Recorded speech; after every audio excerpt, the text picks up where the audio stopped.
જામનગરમાં કોર્પોરેટર દ્વારા વિરોધ નોંધાવવામાં આવ્યો અને આ કોર્પોરેટરે સામાન્ય સભામાં વિરોધ કર્યો અને અધિકારીઓને રાક્ષસ ગણાવ્યા છે।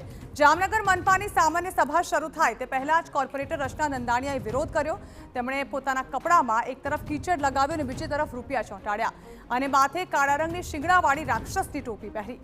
આ વિરોધમાં સ્થાનિકો પણ જોડાયા છે। તેમની રાવ છે કે વિસ્તારમાં ભૂગર્ભ ગટરની કામગીરી કરવામાં નથી આવતી। ગટરના નામે જનતાના ટેક્સના રૂપિયાનો ભ્રષ્ટાચાર થઈ રહ્યો છે।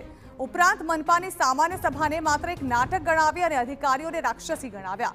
કોર્પોરેટર રચના નંદાણીયાએ એવા આક્ષેપ કર્યા છે કે સામાન્ય સભામાં અધિકારીઓ સાંભળતા નથી। લોકો ટેક્સ ભરી રહ્યા હોવા છતાં સુવિધા નથી મળતી। ગટરની કામગીરી માટે અધિકારીઓ દ્વારા કોન્ટ્રાક્ટો અપાય છે પરંતુ કામ નથી થતું। ત્યારે ભૂગર્ભ ગટરની યોગ્ય કામગીરી થાય તેવા આક્ષેપ કરાયા છે।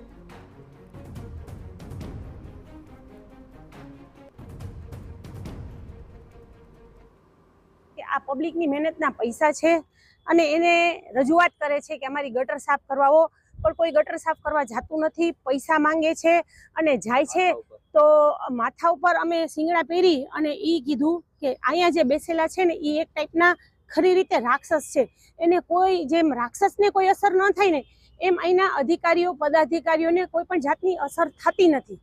આ લોકો રાક્ષસ છે, ફક્ત ને ફક્ત બોર્ડ એક નાટક માટે જ બોલાવે છે, અંદરો અંદર ઠઠ્ઠા મસ્તી કરે છે। આપણે બોલવા ઊભા થઈએ તો આપણે સરખું બોલવા નથી દેતા।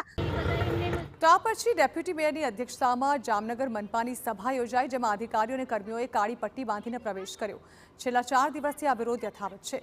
મહત્વનું છે કે બેઠકમાં વિવિધ 6 એજન્ડા પર ચર્ચા થઈ, પરંતુ પ્રમોશનની દરખાસ્ત એજન્ડામાં નહીં લેવાતા નારાજગી જોવા મળી। તો સભામાં કોર્પોરેટર રચના નંદાણીયાએ પણ ભૂગર્ભ મુદ્દે રોષ ઠાલવ્યો।